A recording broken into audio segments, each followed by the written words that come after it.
So this is a standard quad set and how we do it here at the Forge. Okay. Generally, you're going to have a little towel roll. It's not very big, depending on how much range of motion you have in your knee. Okay. If your knee is stiffer and you can't straighten it all the way out, you might have a little bigger roll. So mine is relatively flexible. I get a full range of motion, which is 5 degrees extra of hyperextension. And what we're looking for here mainly is that the VMO, your vastus medialis obliquus, this muscle right here, is tightening as hard as possible. So you're going to be sitting back, leaning back about 30 degrees or so. Okay? And the two main muscles here are the VMO and your rectus femoris. Your rectus helps lift this leg up, okay?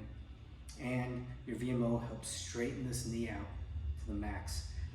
So once I find my kind of starting position, 30 degrees leaning back, max out knee extension. So I can't straighten out more than this.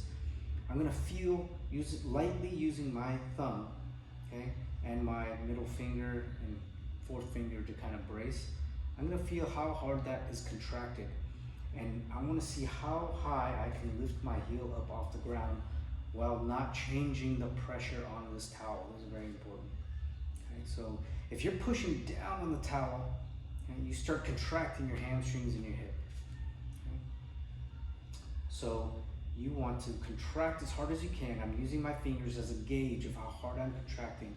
I'm gonna maintain that, not changing the pressure on this towel. I can still feel it. I'm not pushing down or lifting off of it.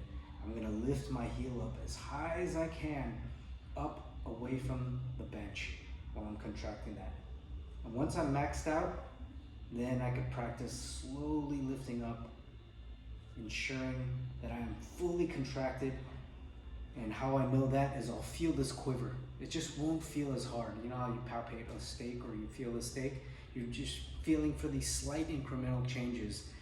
And that's what you have to develop, is that sensitivity in your thumb to feel if you're relaxing or not, because you want to be able to hold and fatigue that muscle out and learn to fire that muscle as hard as possible, because that is going to be what stabilizes that knee again. So that is our standard quad set.